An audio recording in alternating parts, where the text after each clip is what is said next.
Good morning, and thank you all for joining us. We're going to explore the life and times of St. Patrick. St. Patrick is the most famous person associated with Ireland. He is the patron saint of Ireland and is recognized as having played a major role in the Christianization of Ireland. There are many myths and legends associated with Patrick. Patrick was kidnapped in Britain by Irish slave traders and taken to Ireland as a slave at the age of 16. He escaped after 6 years. He returned as a bishop in his 40s and spent 25 years ministering to the existing Christian community in Ireland, mostly foreign slaves and refugees, and helped to convert the indigenous Irish. This presentation will examine the historical context of St. Patrick's mission in Ireland. This includes a review of the development of Irish society prior to his arrival, an overview of the history of Christianity in England and Ireland, an examination of the crises in Europe as the Roman Empire collapsed, and how this all impacted the situation in Ireland in the 4th and 5th centuries. And this program is presented by Sean Murphy, who is a teacher of Irish history, music, and dance, who was born and raised in Dublin and moved to Massachusetts about 18 years ago. So let's see, everyone on the line, pretty good crowd for a Thursday morning.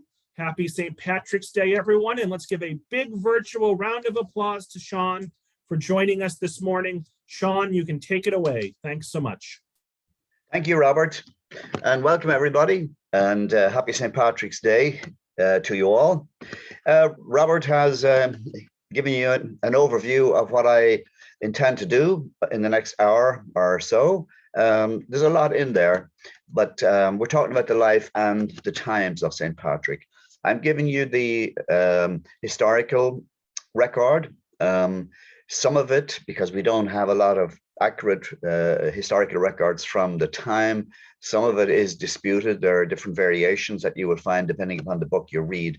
So I'm just alerting you to the fact that, you know, everything that I say may not be what you have previously read. Certainly, if the only thing you've read was the Christian narrative, that was written in the around the 6th, 7th century, and which hasn't really changed, you know, since then. And obviously, with the changes within the world and society and people's understanding and development of science and the rest, a lot of it is a narrative that really related to people's expectations based upon the Old Testament and New Testament. And also simplifications for people in terms of understanding. So I'm going to give you more history than fiction or narrative. So with that being said, I will go now and share my screen and get started.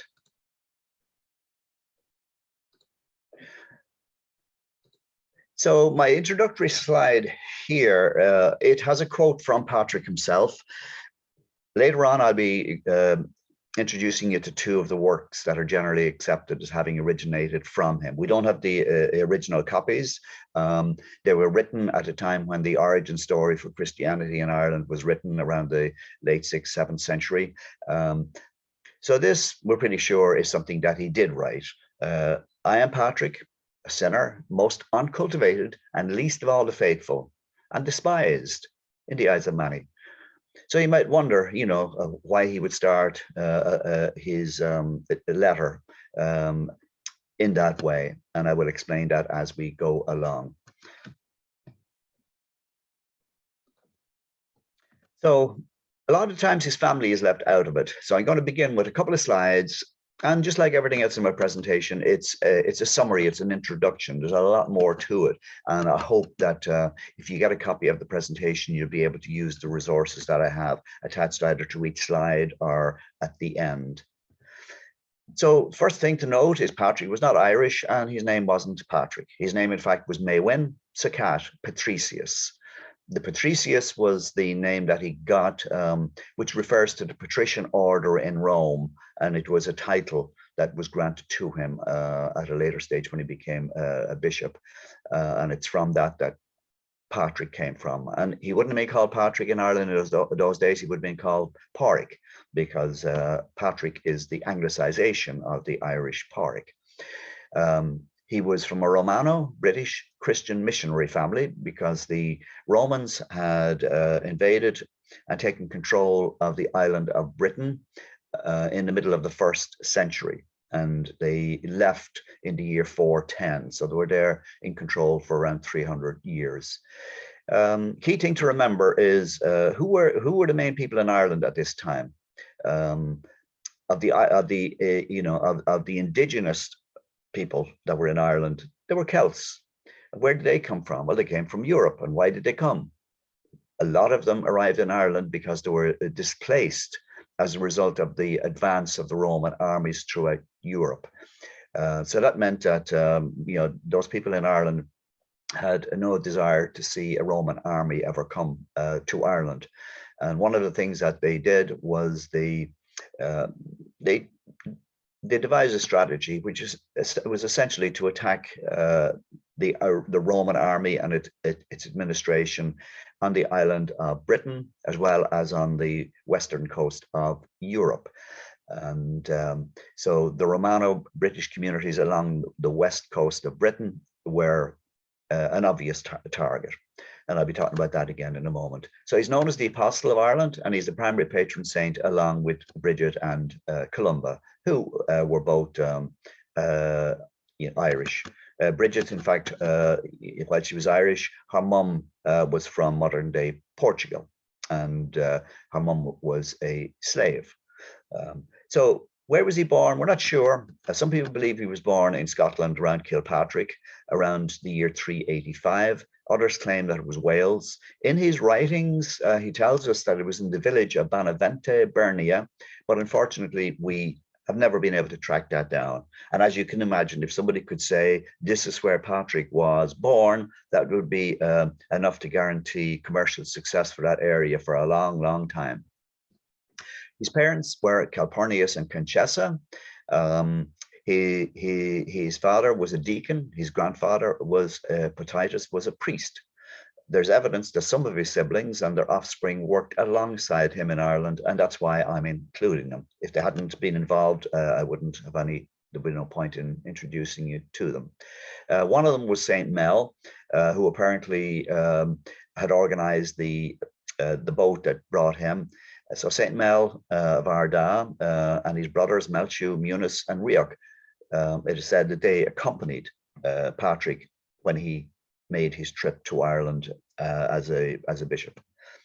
But the most famous of them all is Dorerca, who was a sister of St. Patrick. There's debate about whether she was a blood sister or a religious sister. We don't know. What we do know is that she is known as the mother of saints because of her children. She had 17 sons and 2 daughters, and most of them entered religious life. Many later were recognized as saints, and several of her sons became bishops. She will be honored in a few days' time on the 22nd of March, and she's the patroness of Valentia Island, which is off the coast of County Kerry. Back to St. Mel, he helped evangelize Ireland while supporting himself through manual labor. Now, the reason why that's significant is that, as you know, there's been schisms and divisions within the Christian church from literally day one. When the Roman church became the official religion of the Roman Empire, the strategy changed from evangelizing by just moving around, talking to ordinary people and converting them, like a mass movement of just ordinary people. Now it was the religion of the elites, who did obviously no manual labor. So people like Mel still honored the old tradition, as well as the fact that by working, it meant, and he was one of those whose approach was, we will never become a burden on the people that we're trying to evangelize. You know, we're not looking for handouts from them. We will work our own way through this. Patrick appointed him as one of the earliest Irish bishops and head of the Diocese of Ardagh. You may have heard of the Ardagh Chalice, and that's where that comes from. Mel was also involved in the building of the monastery there, and he was both a bishop and an abbot, because you had 2 distinct systems in Ireland. You had the Roman-based system of dioceses and parishes, and then you had the monastic system built around monasteries. So in some cases, the overlap meant that you were both a bishop and an abbot. because the place was both a monastery and a parish and a diocese. One of the things that he's famous for, in fact, is the fact that he was the one who accepted St. Bridget's profession as a nun, and he served as her mentor. The issue here was that Bridget was finding it difficult to get any man, I suppose, who was high up in the church to accept her wishes, which was to serve in the church. So Mel was the one who did it. And in fact, he ended up making her a bishop. And when that was brought to his attention, because there was a rite, a passage, if you like, that had to be gone through, and for whatever reason, he brought her through the rite for being a bishop rather than a nun or a priest. And when it pointed out to him that he had made a mistake, he said, "No, I haven't made a mistake." He says, "If I did so, well, then that was God's wishes, and I am not going to undo the wishes of God." So for the next literally 600 to 700 years, all of the synods, which were the meetings of the hierarchy of the church, there was always the successor to Bridget at those. It wasn't until the year 1111 when the church changed from being a monastic system to a diocesan-based one. In other words, Rome had established its superiority within the Irish church. One of the first things they did was got rid of the idea, well, not the idea, but the practice of having a woman attend the synod meetings. And St. Mel, his feast day is February the 7th. It's a holiday for single people, a day for people to celebrate the good things about being single, and things like sending yourself a Christmas card and having a party for your single friends. So that's just a quick introduction. There's a lot more there, and some of the references that I've given you may help. I do a full program on his family, and maybe we'll do that some stage. So now let's get on to Patrick himself. We know he was a slave, and we know he escaped Ireland. How do we know? Well, we know from one of his own writings, the Confessio.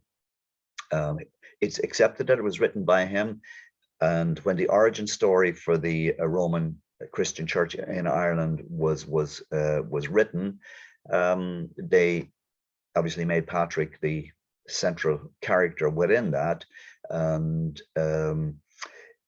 the Confessio, which he wrote, we're not too sure how much of it is the actual writings of Patrick and how much was added to in terms of the origin story, and that's quite usual. You know, anywhere that the origin story is written, if it's based upon previous writings, the people who are writing the origin story will change it to suit the narrative that they wish to convey.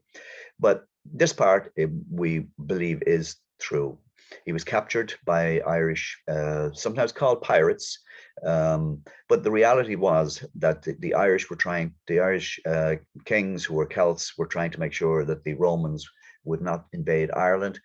One way to do that was to continually destabilize the Roman communities on the west coast of Britain. And it was on one of those destabilizing operations, which usually ended up with them capturing people and bringing them back and using them as slaves in Ireland. And one of the people who came was Patrick. So he ended up then serving as a slave, herding and tending sheep in Dalriada, which is in the north of Ireland, in Antrim. So he was owned by a local king. Ri is the Irish word for king. And there were about 150 of the different types, because it was a different level of kings, but they all call themselves kings. And then there was the high king, of course, over them all. Miliach MacBaun, and he ruled some hills in Antrim. Now, he tells us in the Confessio that he began to pray, and he also tells us that he had never paid much attention to the teachings of his religion, even though his father and grandfather were involved. He even tells us that he didn't really believe in God, and he found priests foolish. So one of the reasons that we believe that this is true is that it's unlikely, if you are writing, the origin story for the development of Christianity in Ireland, that you would that you would begin by writing something like that. You might want to censor that, but anyway, it's there, so we believe it to be true. So that's Slemish or Slieve Mish, where he worked. So that's the legendary first place. So he worked there from the ages of 16 to 22. Now that's critical in terms of the overall story of Patrick, because that was the years when he would have gone to the equivalent of high school and college. And of course, to progress through the church in terms of the requirements for education, Patrick had lost a lot, and he found it very, very difficult to progress through the church because of that. And we'll see in one of the final slides in this section, how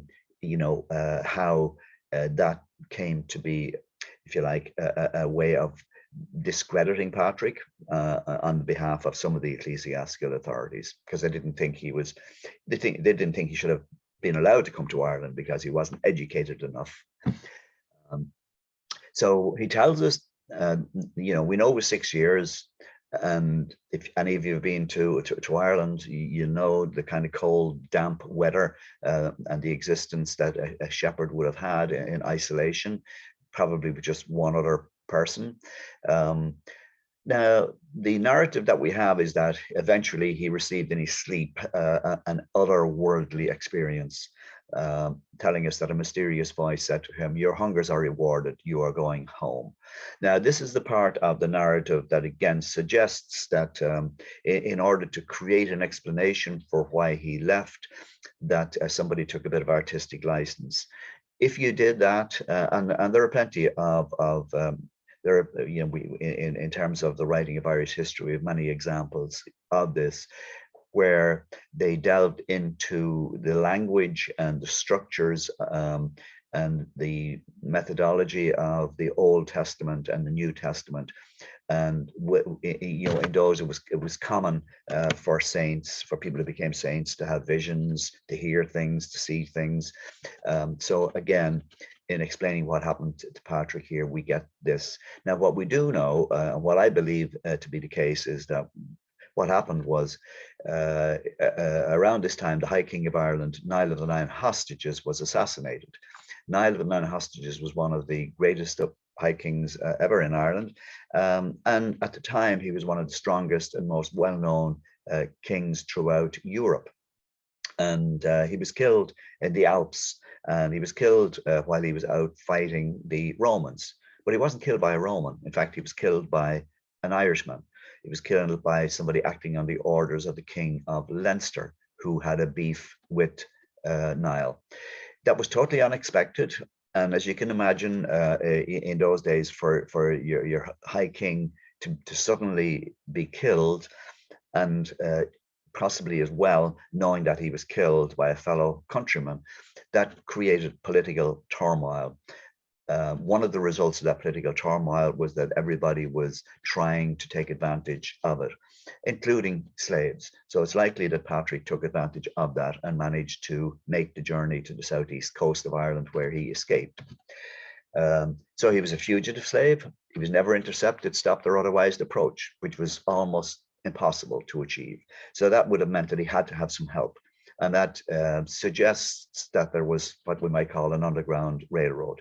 We do know that there would have been people who operated in Ireland on behalf of those who were trying to retrieve relatives, because one of the first things that you would do if you were wealthy and your relatives were taken as slaves to Ireland is you would send emissaries over offering a ransom for their release. And that had to be processed, because somebody in Ireland then had to find out where your relatives would have gone to, make introductions, make contacts or whatever. So there was probably a fairly well established network. And maybe also inside of that, there may have been people who were helping slaves to escape. Of course, of significance in the 6 years, Patrick, he said he became fluent in the Irish language. He learned Irish culture and history and developed an affinity towards the people of Ireland.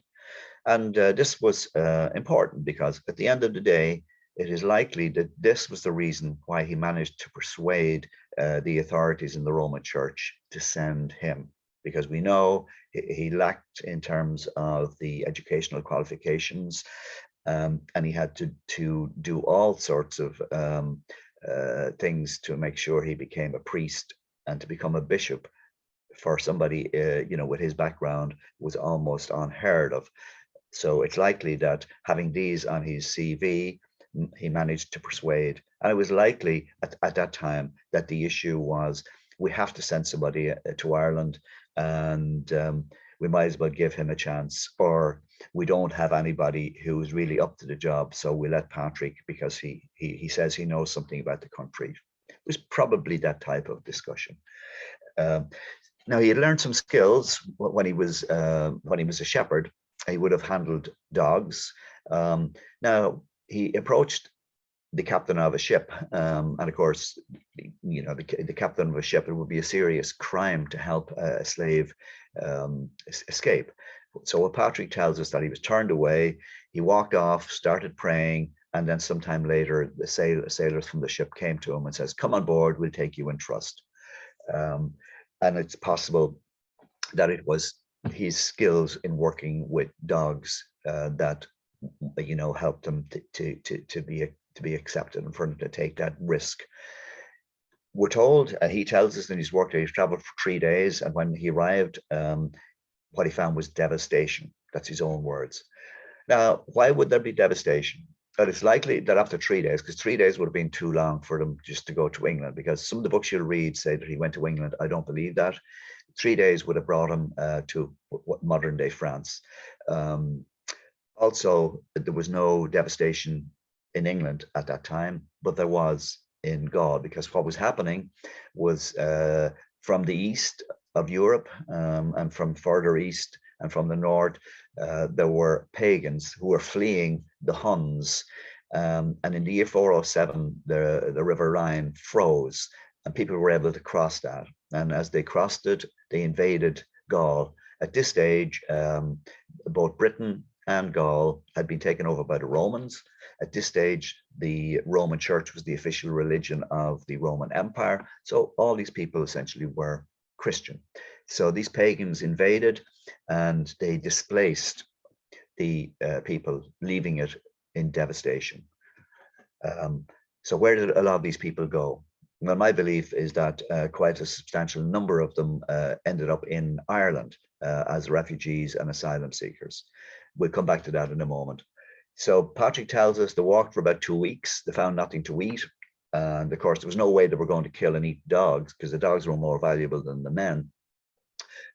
So the captain taunted Patrick and says, "How about it, Christian? You say your God is all powerful."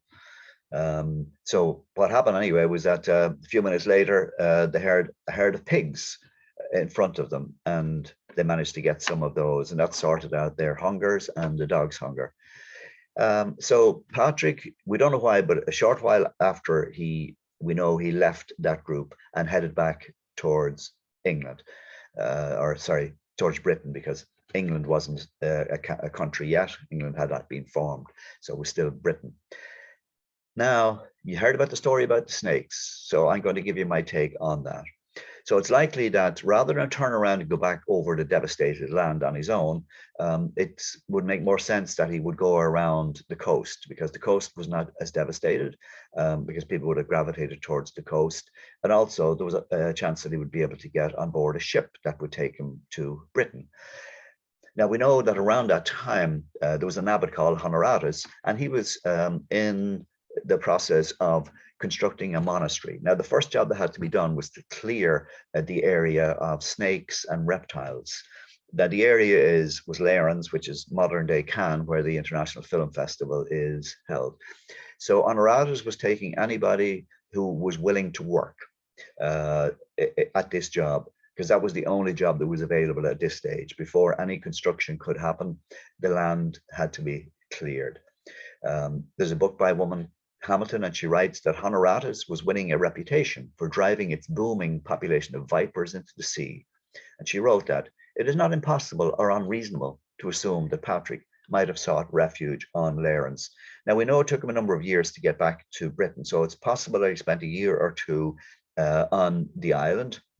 And it was a dangerous job. You know, you would have had snake bites because it was just an occupational hazard, but they probably had ways to deal with that.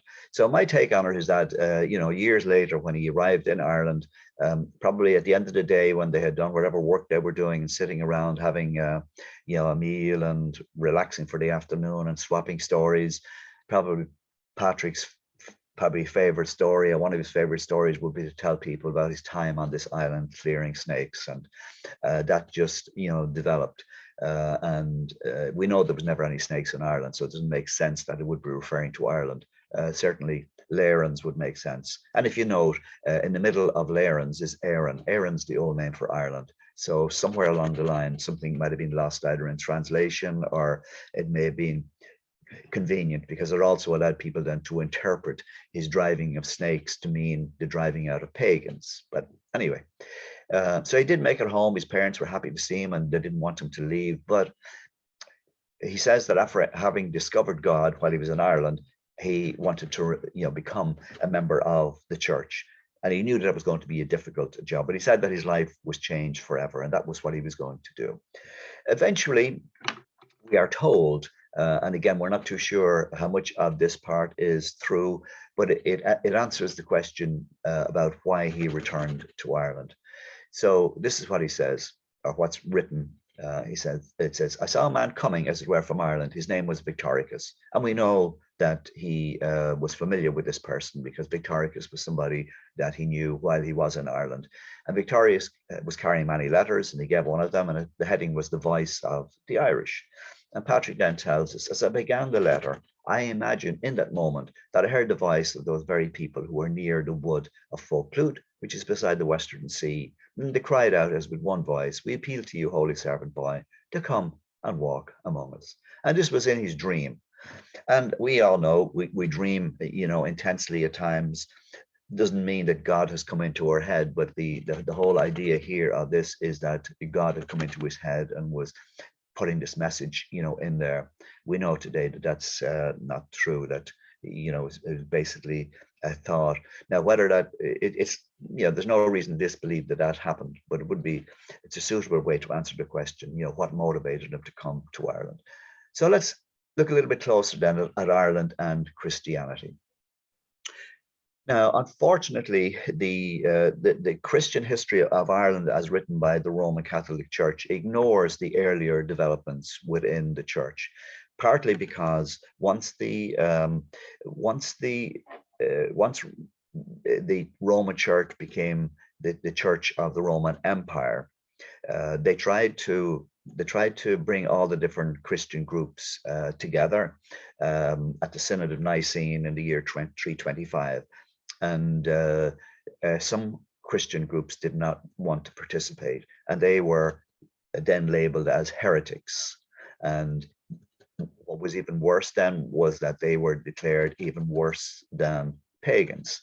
So the issue here is that one of the reasons why the early Christian church in Ireland is discounted is because they were all seen as heretics by the Roman Church, and so you don't really talk about them. Now, what do we have then to show us that there were Christians in Ireland before Patrick? So there's evidence that the church had been established in Ireland possibly since around the 1st century AD, as it happened on the neighboring island of Britain.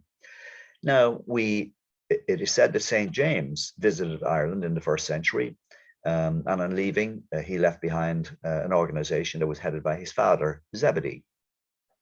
Now, St. James is important.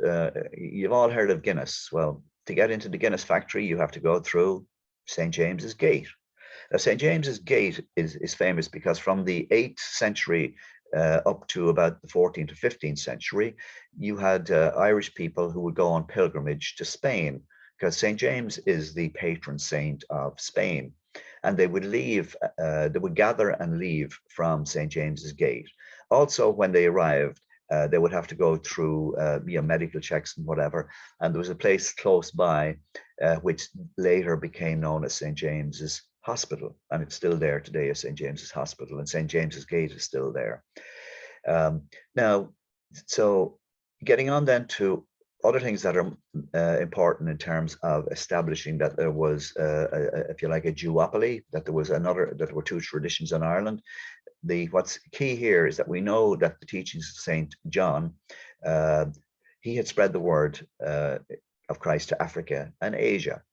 And we know that there were practices in Ireland that related to Saint John, and they were different from those that came from Rome, from Peter and Paul. The key ones were the dating of Easter, and that didn't get resolved for centuries. So the fact, because the reality is, if Rome, if Patrick was the first one to bring Christianity to Ireland, well, then the Roman position on the dating of Easter would have been accepted. The fact that it wasn't clearly is an indication that there was another tradition there. One of the other issues that they had was the haircut. The Roman haircut was to basically cut that bald patch on the top of your head.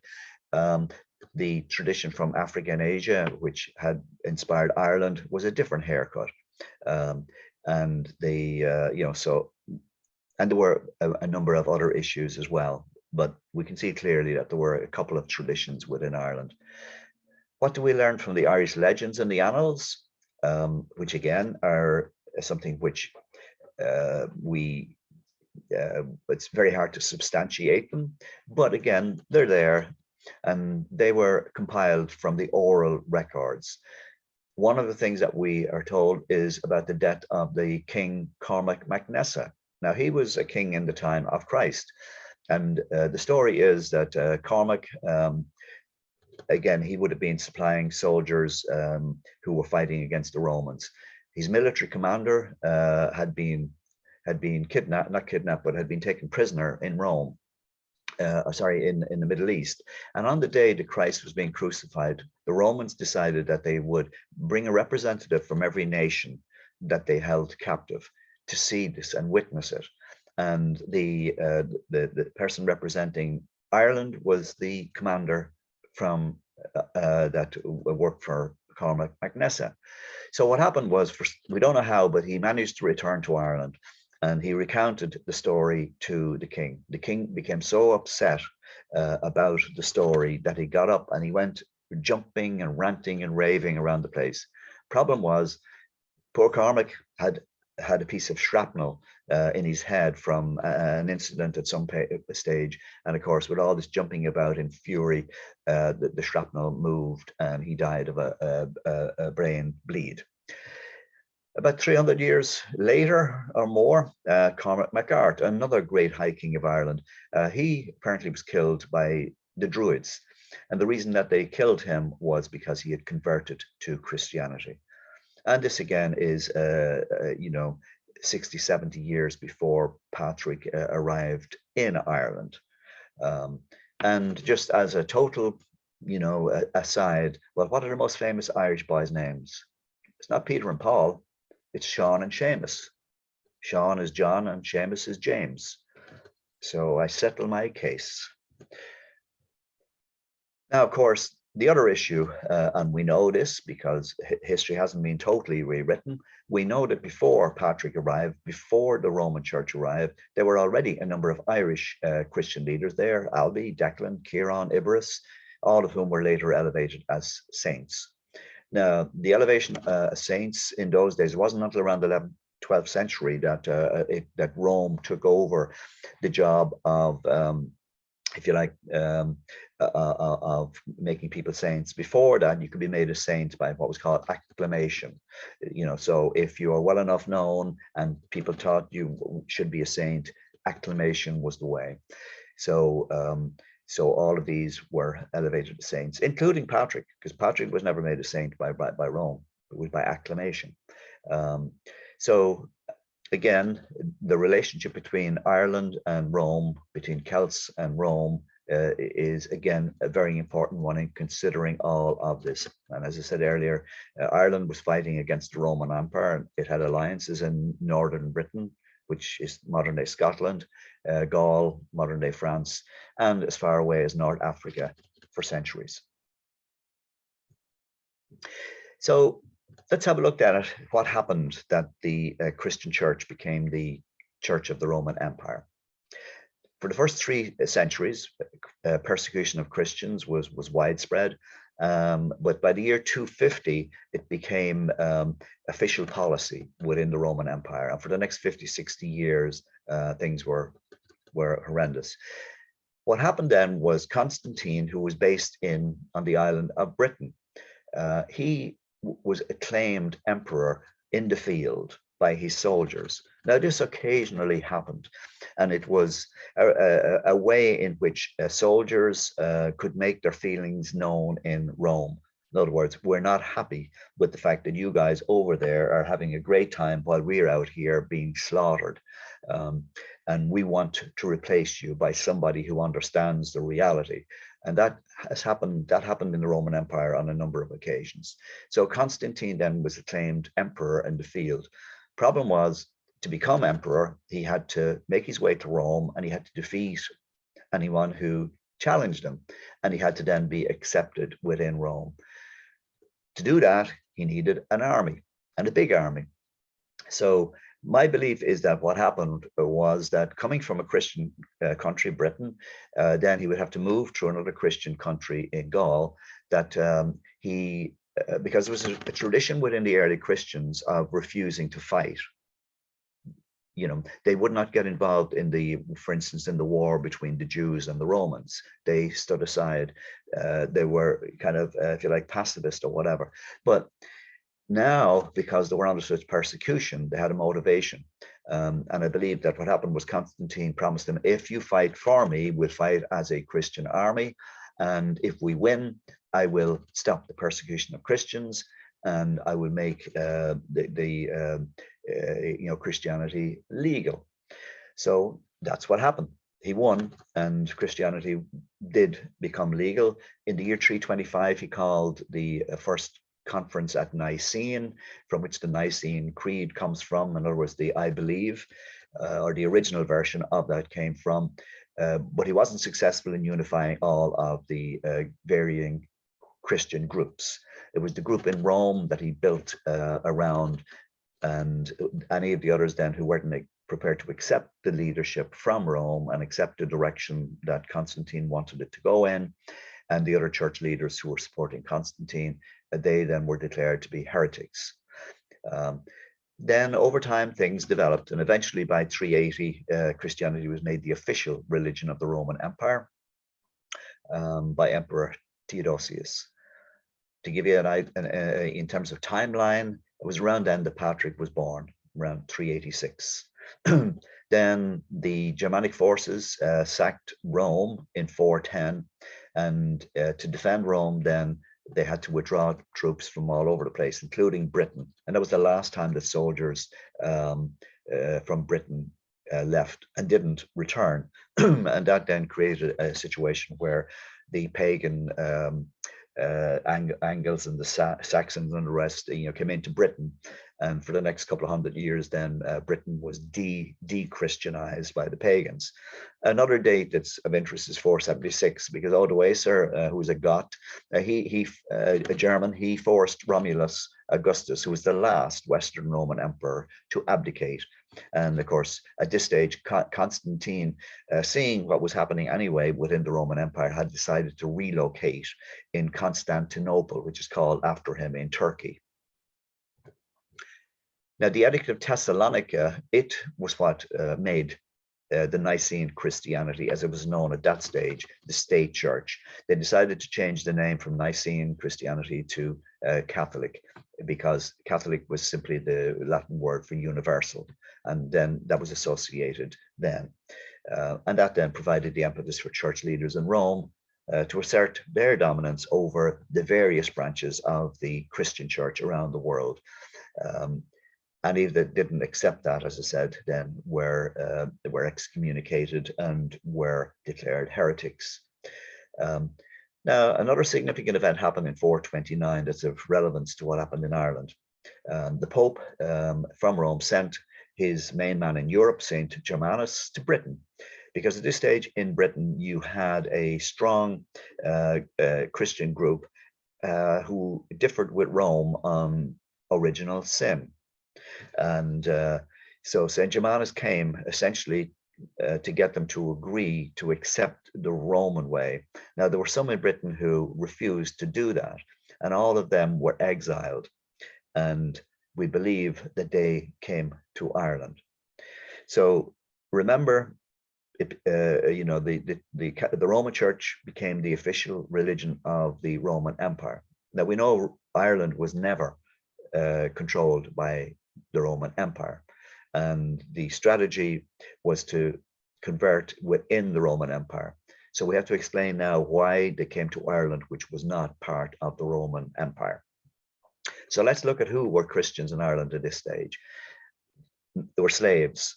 Many of them were ones who were, captured in Britain and Gaul over the years, and also then you would have had Irish mercenary soldiers fighting for Rome, and maybe some of them fighting against Rome, because mercenary soldiers would fight for whoever pays them. So there would have been some of them returning who had been exposed. Some of them may have returned with spouses and families that were Christian. Traders, because there was a lot of trading going on, and there were free people, free Irish people at this time, and some of those would have converted. And of course, then we know of the work of the missionaries active in Ireland before Patrick. They had converted people. And then, of course, the refugees and asylum seekers that were coming from the Christianized Europe following the invasion and migration of the Germanic peoples, they again would have added to that. And of course, now on top of that, in the previous year or two, were all those Christians from Britain who had been exiled because they refused to accept the Roman ruling. So let's have a look now at how Patrick converted the Irish. It wasn't an easy job. He was from Rome, and given the hostility that there would have been between Rome and the Celts, and because the Celts were, who arrived in Ireland had been forced out of their own lands, they would have had no desire to be overtaken by anything to do with Rome. And remember, Patrick would have been representing the Roman Empire at this time, because the church was the official religion of the Roman Empire. Because at the time that he arrived, while the Roman Empire was under significant, pressure and was in decline, it was still a threat. So he says, "Daily I am expected to be slain or set upon or reduced to slavery," because he knew that in challenging paganism and in challenging the tradition in Ireland, that there were going to be issues. Now, Cardinal Cushing has a nice way of putting it, and I think it will get across to you what I've been trying to explain to you in the last 15, 20 minutes. He said it was in an era of alarming crisis that Pope Celestine I sent Patrick to Ireland, an era of confusion, and in fact, I've got a tab here that's over this, and I can't read it, but you can probably read it. But it explains, accurately the chaos that was in Europe and Ireland at the time. So, what was his role? Well, the short while before Patrick, the Pope had sent a person called Palladius. Now, Palladius was somebody who really wasn't suited for Ireland. He enjoyed the fine living and the fine dining and the nice wines and whatever. And there's a good portrayal of him in a movie that was made in 1999, in which Alan Bates, Susanna York, various other people are in, and you can get it free on YouTube. So Palladius didn't last very long. He arrived in Ireland, and the scene in the movie, which is probably pretty accurate, shows him arriving, getting off the boat in his finery, and within minutes he's up to his neck in mud and muck, and the Irish are laughing at him, at the state of him. And anyway, he didn't get on very well and left. Then the issue was, we have to send somebody to replace him, because the issue for Rome was, we cannot allow a Christian Ireland to develop that is not under the control of Rome. So Palladius had failed. This was Patrick's opportunity. And Patrick, as you would see in the movie, and I believe it to be quite an accurate portrayal, he was able to persuade him that he was the man for the job. He had been to Ireland, he knew people there, he knew the way of life, he knew how to get things done there, and he was anxious and willing to go there.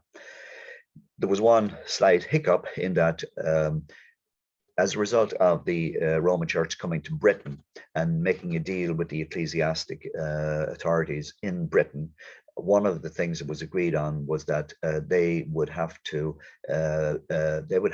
approve an appointment to Ireland. So they had to approve Patrick's appointment. They didn't want to do that because, as far as they were concerned, Patrick was not the man for the job, partly because of his education. He wasn't educated well enough. So that would have been a big part of it.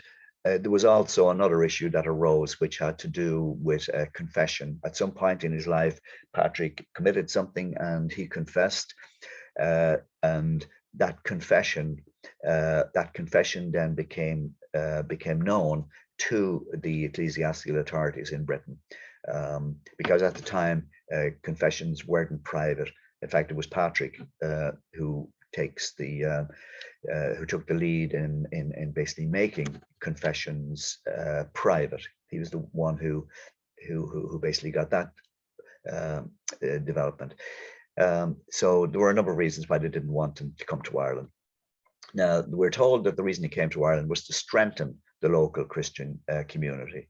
But he came to align the Christian community in Ireland with Rome. And as we know from what I told you already, the community in Ireland at this stage was a mix of converted Irish Christian slaves, refugees, asylum seekers, and those people who had arrived from Britain. He spent about 20 years preparing for a missionary role in the church. He was initially confined to the role as a brother due to his lack of education. He was eventually made a priest and then made a bishop, because the other side of sending somebody to Ireland, you couldn't send somebody of a lowly status. So it was the opportunity presented itself to him. When they accepted that they wanted to send him, they had to make him a bishop. They couldn't send a priest. That would not be something that would make sense. So the British they didn't have a veto on what Rome wanted. So they approved it, but they weren't in favor of his promotion. So Patrick then, when he came to Ireland, and when he moved around, when he got set up and started to move around, Cardinal Cushing, he tells us, he brought with him no less than 24 persons, and often up to 100.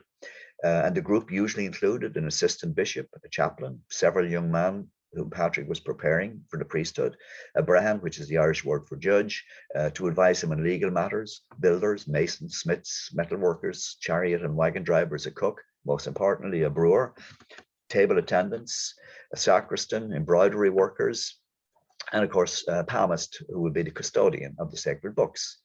It's thought that Patrick may have supplemented his church resources with some personal wealth. But what we do know is that wealthy Irish nobility, particularly women, provided resources for his work.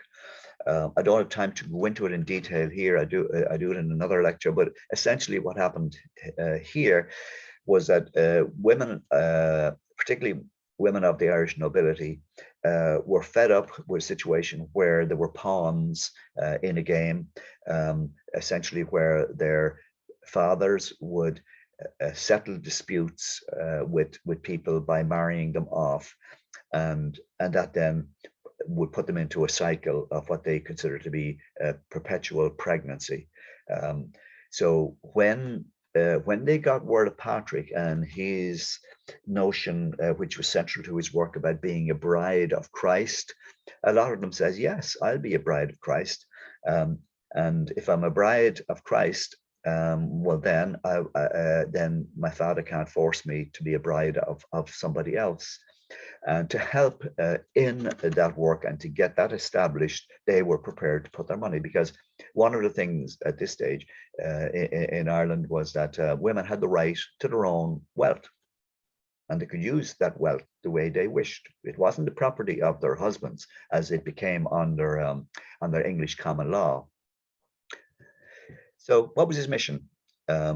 Well, you may have read the famous book by Cal, which is how the Irish saved civilization. So he suggests that because of his knowledge of the Irish language and culture, he was sent to provide support starting in Northern Ireland. There's two reasons for Northern Ireland. One was because it was decided when he came, he was going to go back to the man who owned him and repay him for whatever he had lost as a result of him having absconded. But also because of the work of the other Christians, Patrick was not allowed to go into Munster and other parts of the south. He was only allowed to go into Northern Ireland, Ulster, and the Midlands. Also, Cal tells us that he would have sought permission from local kings, because you couldn't just walk. If you wanted this to work, you were going to have to get people on your side. And again, the tradition at this stage in Rome was to get the wealthy and the rulers on your side. So that's what Patrick was doing. So he tried to convert, and he did convert some kings, and he sought assistance then of local kings, because when he moved on beyond their borders, he essentially needed a reference, and they were prepared to give him that. There's another book by a guy called Freeman, and he tells us that Patrick succeeded by using a slow and steady approach with a careful eye on the practical politics of Irish society. And we know from Patrick's letters that he tells us that he made payments to local kings to gain their favor and protection. That did not go down too well with the ecclesiastical authorities in Britain, partly because they didn't think he should be paying anybody. And the other reason was, and this was an ongoing issue, Patrick was using the donations that were given to him in Ireland to build his church in Ireland, and he wasn't sending anything to them in England or to Britain. So they were upset about that. But what we know is that Patrick apparently chose not to be confrontational or dogmatic. He wanted to demonstrate Christian morality and principles, and he wanted that to be demonstrated in the way that he approached his work. And so he was going to lead from the front. Now, we know that Patrick, along with other missionaries, they spread Christian teachings throughout the country by preaching, writing, and by performing lots of baptisms. They were helped by the fact that the Irish people and pagans, obviously all over the world, are very religious people. And their religion also involved an understanding of what we term transcendentalism. So issues related to the hereafter and that they understood. So you just had to give your formulation, to them.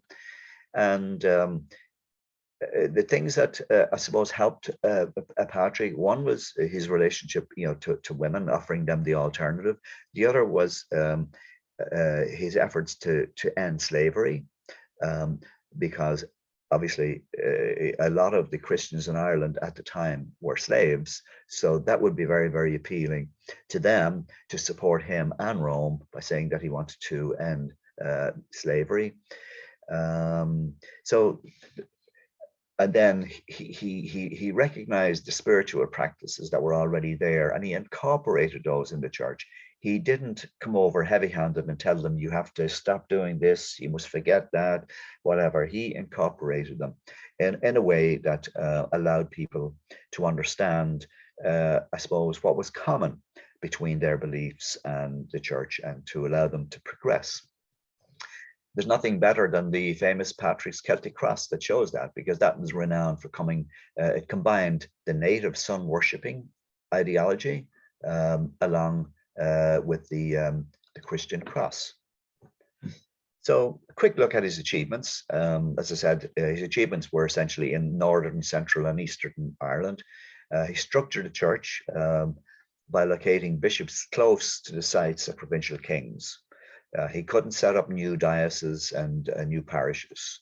The clan system in Ireland was unbreakable. So he located it within the boundaries of the clan system in Ireland. So the boundaries then corresponded with the petty kingdoms in Ireland. Because he was from Rome, he obviously then was the number one, the highest ranking bishop in Ireland, and he chose Armagh as his site. Obviously, the fact that he couldn't go to the south meant that he didn't choose Cashel. And for centuries, the issue was whether Armagh or Cashel should be the central site for the Christian religion in Ireland. And it wasn't until centuries much later, and in fact, it wasn't really until Brian Boru around the year 1002 when Brian Boru went to Armagh and signed the book there and recognized Armagh as the leading place for the church, that that debate was kind of ended, if you like. Now, it's interesting that there were no church martyrs from the time. And that is taken to indicate that the pagan rulers allowed him to carry out his mission, obviously with some restrictions and some difficulties.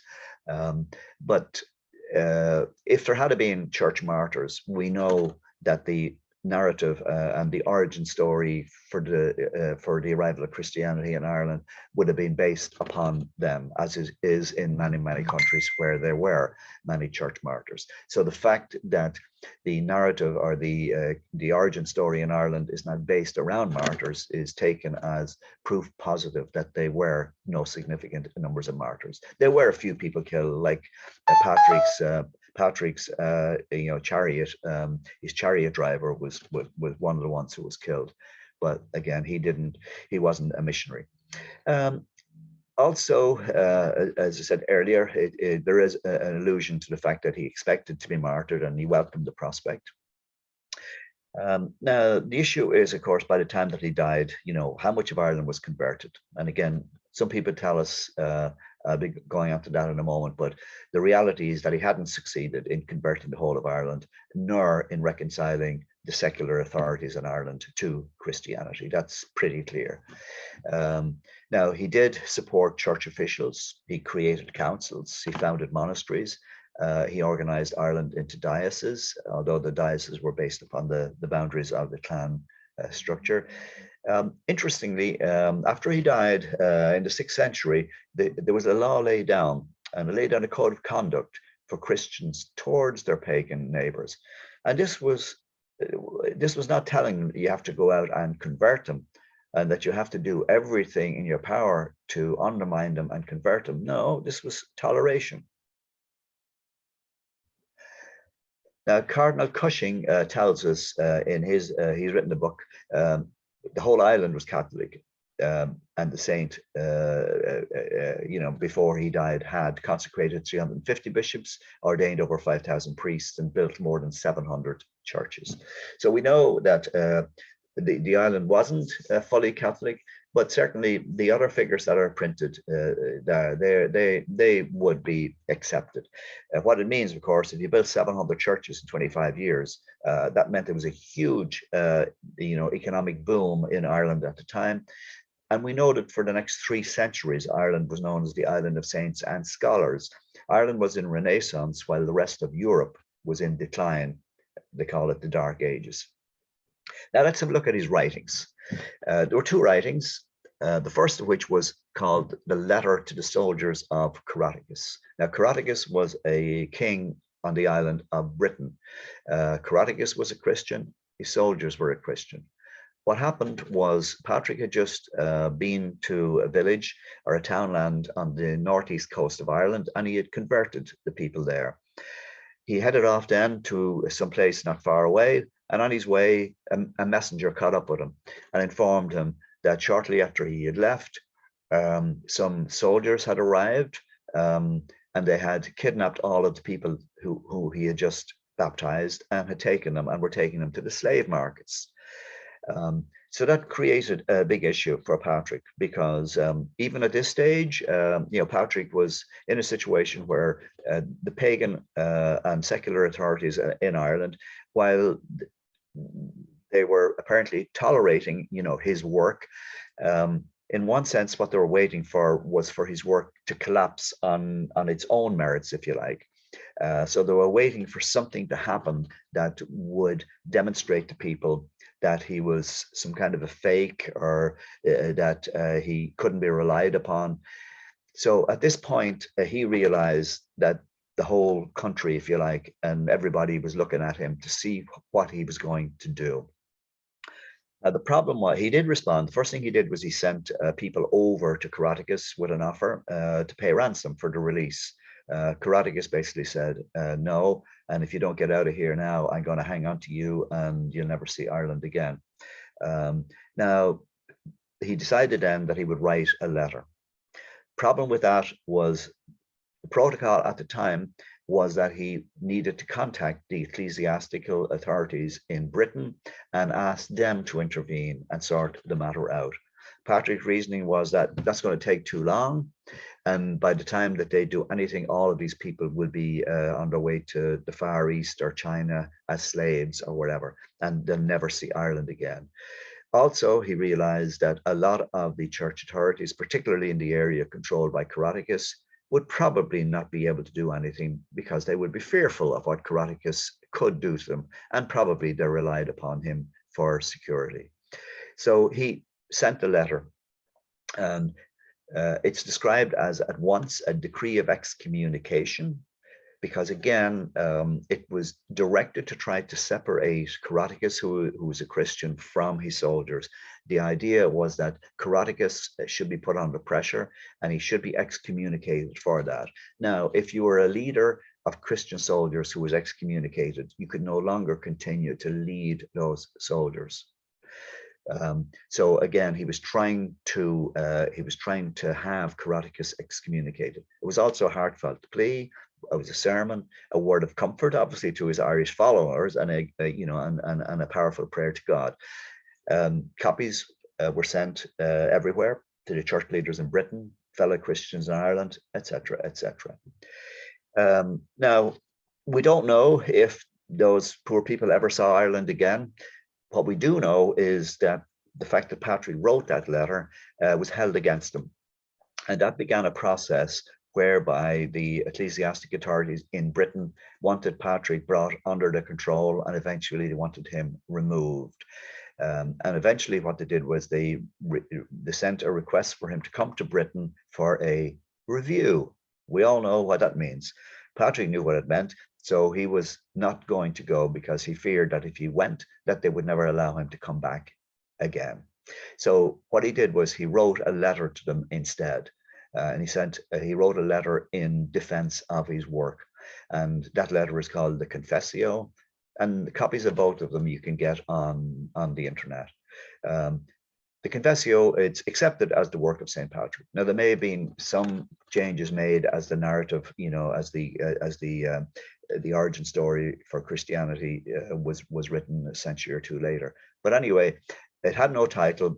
It got its title from the end, the last few words, in which he wrote that the letter is his confessio, or confession, before death. Obviously, the problem was now there's a buildup of things. The British church were angry over the letter to Caroticus. He'd been called back. At this stage, and for years, his character and work were being attacked from Britain. He was being accused of corruption, of having ulterior motives in coming to Ireland, was stated to be unfit for the job, partly because of his education, but partly because of whatever indiscretion that he had revealed in his confession. And of course, he was now also too close to the Irish. He had gone native, and he was known, they called him a filthy little pig keeper. So the Confessio, it's to give you an understanding of the way it is described. It's a selective story. It's designed to show that he was chosen by the grace of God to serve selflessly among the Irish. And he goes into all the details of his boyhood, slavery, his escape from Ireland, his dreams, the threats against him, temptations, all are included to convince the readers that he, like the Apostle Paul, was selected by God and guided by him in his work. And the best way is to show you his words. So this is what he says.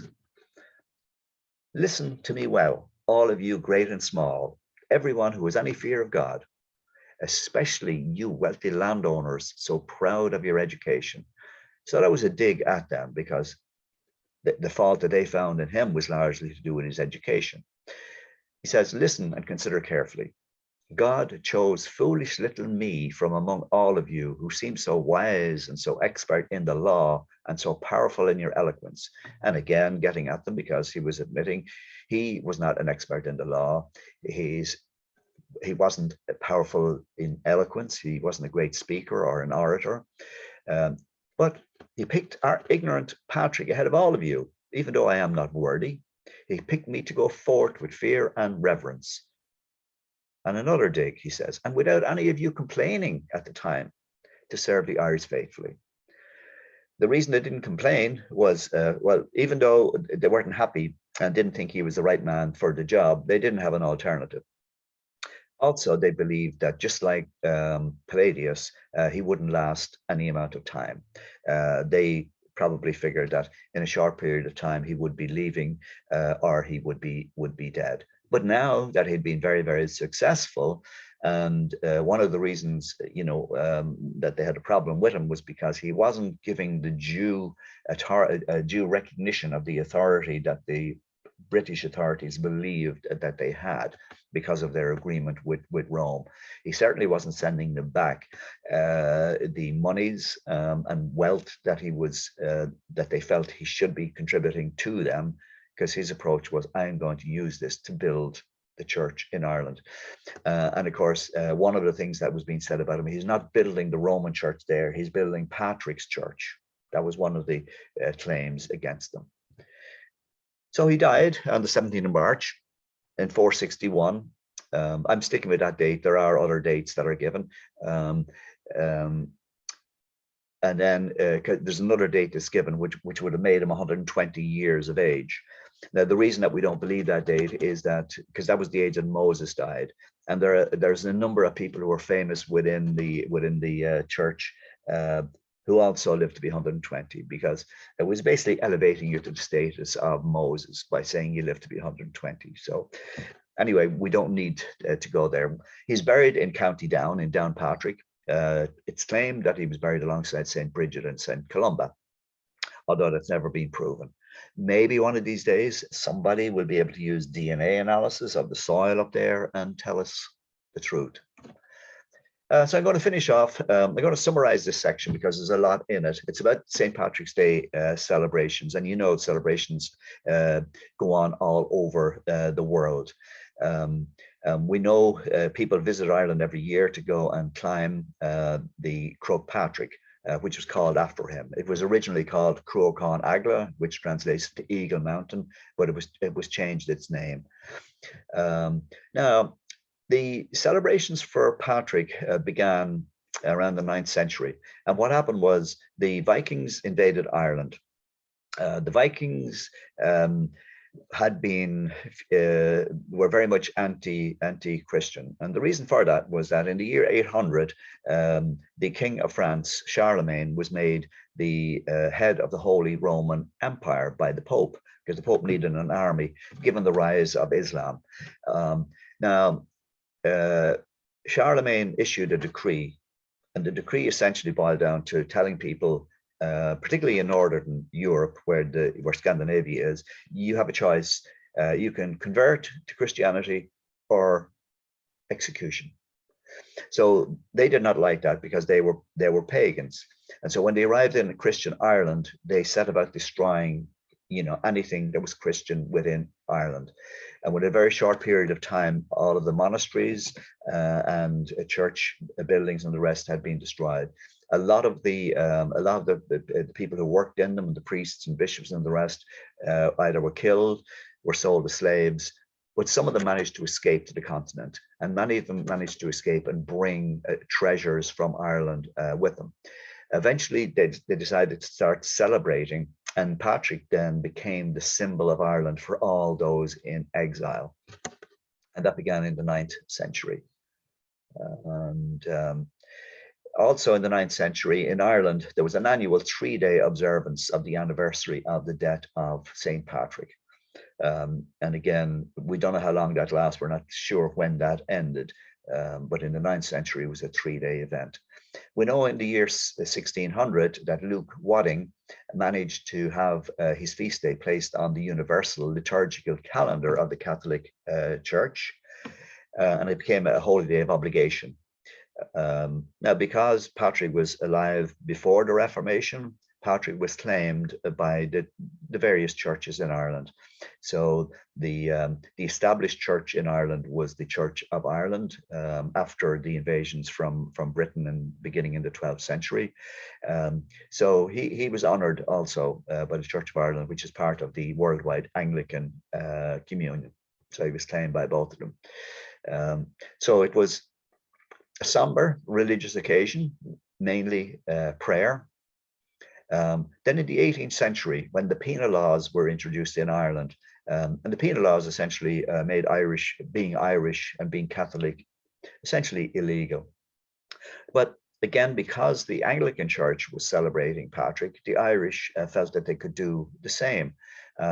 And they began to do that wearing a big piece of shamrock attached to their clothing. And that was seen as an act of defiance. And they managed to get away with that. And that continued down through the years, even up to 1916. People were able to get out and march all over Ireland in defiance of the British. And the defiance was in the way that they celebrated Patrick. They were recognizing him for his Irishness and for his contribution to the Irish people and his role within Ireland. The color was originally blue, and then it was changed to green. The Friendly Brothers of St. Patrick, which was an Irish fraternity, they adopted green. So in 1903, it became an official holiday in Ireland. Now, they had to introduce another law requiring that the public houses, the pubs, be closed because it was too much drinking, and that lasted until the 70s, and then that law was changed, was repealed. So parades in Ireland began in 1903, and as I said earlier, in 1916 the Irish Volunteers held parades. The British authorities recorded 38 St. Patrick's Day parades involving 6,000 marchers. Almost half of them were said to be armed. And then the first official state-sponsored Irish St. Patrick's Day parade in Dublin took place in 1931. In the US colony then, the first recorded celebration was in St. Augustine in Florida. That's only become known recently by Dr. Michael Francis in his 2017 research. He also discovered the first St. Patrick's Day parade was also in St. Augustine in 1601. And both were organized by the Spanish colony's Irish vicar, Richard Arthur, or Ricardo Artur. Then we know Boston and New York, had their events. There was one in Boston in 1737, and Boston had its first parade apparently in 1812. Then in 1756, there was a regiment of the British Army, which was an Irish regiment. They marched down in New York City. They were marching to the Crown and Thistle Tavern. That was the first celebration there. And then Evacuation Day was March the 17th in 1776. And on that day, Washington's general orders, he set the password and countersign as Boston and St. Patrick. In 1780, George Washington allowed his troops a holiday on March the 17th, a day that became known as St. Patrick's Day Encampment of 1780. And by the late 1860s, after the arrival of probably in the best part of 1 million Irish people, over a dozen American cities had large St. Patrick's Day parades. And as we know, 10 years later, the Irish were the majority of the population in New York. Just a little story about his crozier, or on Bakal Isa, which translates into the staff of Jesus. It was made of wood. We know that it was a symbol of Patrick's authority, and he had it. He had an elaborate casing made for it by his goldsmith, who became a saint, Saint Tussock. Now, we have a description of it from Saint Bernard of Clairvaux. He describes it as being covered with gold and adorned with the most costly gems. It was a national relic. Oaths and treaties were signed on it, and it survived storms and invasions, but it didn't survive the Reformation. It was tragically and sacrilegiously destroyed during Henry VIII's Reformation in the 1500s. It was taken out and burnt in public in front of Christ Church Cathedral in Dublin. Now, Montserrat is in the Caribbean, and it's the only nation outside of Ireland that celebrates St. Patrick's Day as a national holiday. And that's because the island was populated by Irish and Africans in the 1650s. I've run over my time a bit. I'm an Irish historian, and I have online Irish classes. I have two programs. One is the history of every county in Ireland, and I do one a month. There's 32 counties. I also do a chronological history of Ireland from the beginning, which was 431 million years ago. And I bring it up to today. In March, I've already started these ones, the history of County Down and the Easter Rising in 1916. And then next month, I have the history of County Antrim and the rise of Sinn Féin and the War of Independence. They're all presented live on Zoom. If you get a copy of this presentation, I have references here. You can find it yourself easy enough. That movie that I mentioned about St. Patrick, you can get it on YouTube. And there are other resources as well, including I have a bibliography here.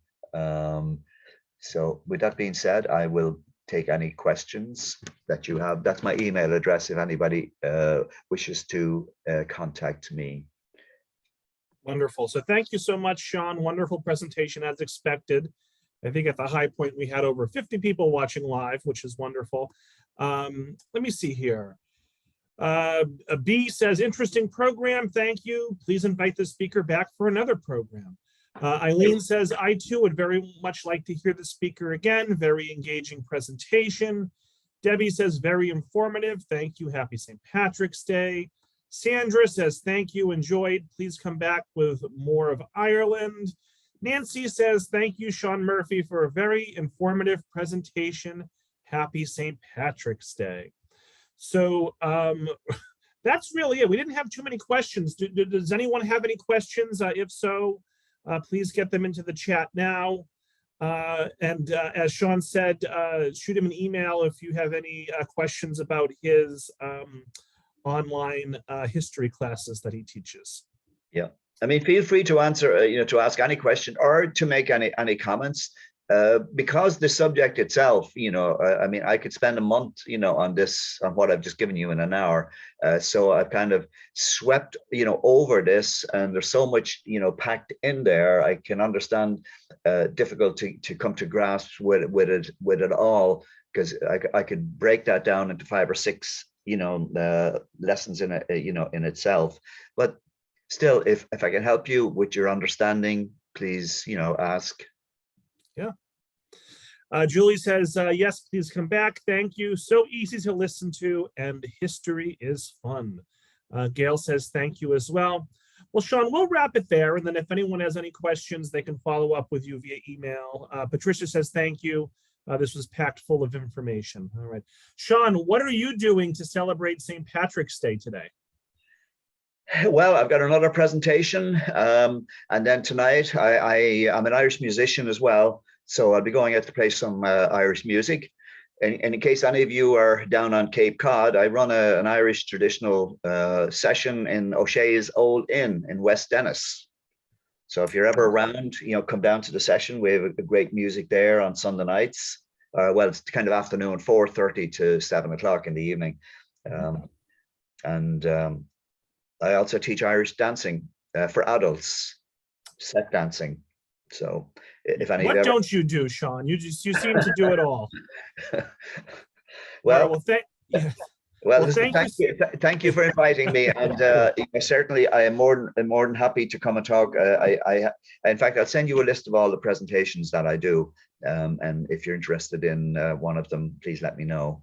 Great, yeah, please do. So thank you all so much for joining us. I'll look for an email from me tomorrow with a link to the recording, link to the feedback survey, and some information about some upcoming programs that may be of interest. By the way, tonight at 7 o'clock, the Tewkesbury Library is partnering with the Chelmsford Library and a few others in the area for a talk on the history of Irish food. And that's with a culinary historian, Sarah Lohman, I believe her name is. So anyway, information about that can be found on the Tewkesbury Library's online calendar, www.tewksburypl.org. So thank you all so much, and I hope everyone enjoys the rest of their day. Happy St. Patrick's Day. Thank you, Sean. Have a good day. Okay, Robert, thank you. Yep. Bye-bye.